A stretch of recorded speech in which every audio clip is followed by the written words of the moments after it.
প্রিয় শিক্ষার্থীগণ, আজকে আমি তোমাদেরকে দেখাবো একটা প্যান্ট কাট সালোয়ার কীভাবে একটা প্যান্ট কাট সালোয়ার কাটিং করতে হয়। তো আমরা প্যান্ট কাট সালোয়ার কাটিং করার জন্য এই কাপড়টাকে আমরা 4 পার্টে ভাঁজ করে নিলাম।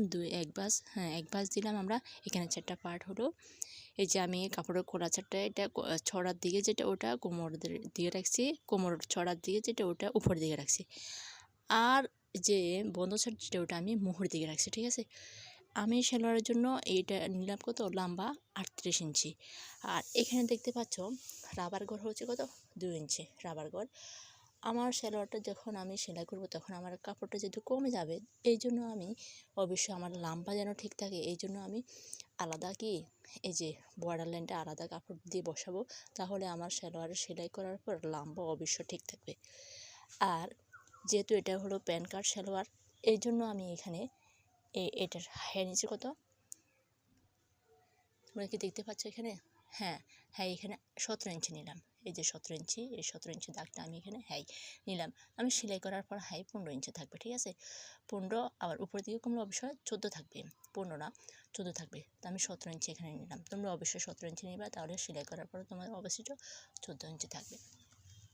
এবার আসো, আমরা যে প্যান্ট কাট সেলাইটা অবশ্যই সেলাই করবো। তো আমাদের প্যান্ট কাট সেলাই করার জন্য এই যে এই প্যান্ট কাটের এখানে যে একটা কী হয়, কাটিং হয়, এখানে একটা কাটিং হবে বা সেলাই হবে।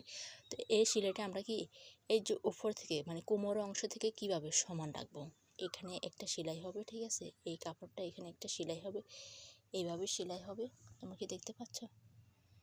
এই যে একটু লক্ষ্য করো, এই যে এইভাবে একটা সেলাই হবে, এখানে 2টা সেলাই হবে, একটা না। এভাবে প্রথমে একটা সেলাই হবে এখানে, পরে আরেকটা এইভাবে সেলাই হবে, 2টা সেলাই হবে। তো আমরা এটার ব্যালেন্স কিন্তু আমরা ঠিক রাখবো। আমরা উপর থেকে আমরা সেলাইটা ঠিকভাবে নেব। এখানে লম্বা এই যে আমাদের পর্যন্ত, আমরা পর্যন্ত কী করবো, সেলাইটা ঠিক রাখবো। ঠিক রাখার পরে এইখান থেকে আমাদের একটা কাটিং দিতে হবে। তো আমি এই কাটিংটা দিলাম না, কাটিংটা আমি না দিয়ে কী করবো, আমি সেলাইয়ের ভিতরে এই কাটিংটা করে নিব। আমি সেলাইয়ের ভিতরে এখানে একটা শেপ দিয়ে দিলাম। দেখো, এই শেপটা এখানে একটু শেপ হয়ে আবার এখানে একবারে চিকন হয়ে গেছে, মিলে গেছে।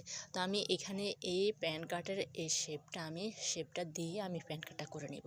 তো তোমরা কাপড়টা না কেটে এইভাবে শেপটা দিয়ে তোমরা কী করবা, প্যান্ট কাটটা কেটে নেবে অবশ্যই। আর আরেকটা জিনিস তোমরা কী করবা, সবসময় খেয়াল রাখবা, যখন সালোয়ারটা কাটিং করবা, এই যে সালোয়ারের এই পাশে তোমরা বন্ধ ছাট রাখবা, মুহুরের দিকে অবশ্যই বন্ধ ছাট রাখবা। তাহলে তোমাদের সুবিধা হবে কি, অবশিষ্ট যে কাপড়টা থাকে, মানে এখান থেকে এখানে অবশিষ্ট যে কাপড়টা থাকে, এটা একটা পুরোপুরি একটা কাপড় পাওয়া যায়। এই যে এখানে অবশিষ্ট যে কাপড়টা এখানে ছিল, আমি তোমাদেরকে দেখাই।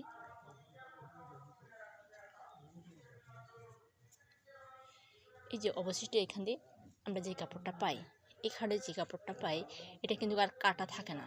আমরা যদি আমাদের খোলা ছাড়টা এখানে রাখি, যদি খোলা ছাড় থাকে তাহলে কি এই কাপড়টা কাটা হয়ে যায়, তাহলে আমরা জোড়া দেওয়া লাগে। আর যদি আমরা বন্ধ ছাড়টা সালোয়ারের মুহুর দিকে রাখি, তাহলে আমাদের এই কাপড়টা কি হয়, পুরোটা একটা খুব মানে বড় সড়ো একটা কাপড় পাওয়া যায় আর কি। যে এই কাপড় দিয়ে আমরা এই যে দেখতে পাচ্ছ, এখানে আর জোড়া নাই, মানে এখানে আর কাটা নাই, এখানে আর নেই কাটা নাই, ফ্রেশ একবারে সমান। তো আমরা ফ্রেশ সমান এই কাপড়টা দিয়ে আমি এক টুকরা দিয়ে এখানে সেলাইয়ের মোহরের জন্য কাপড় নিয়ে নিলাম, আর এক টুকরা এখানে অবশিষ্ট আছে। তো আমি এটা দিয়ে কোন একটা কিছুর আমরা বিট দিতে পারবো, যা যদি পায়জামার কেউ যদি এই যে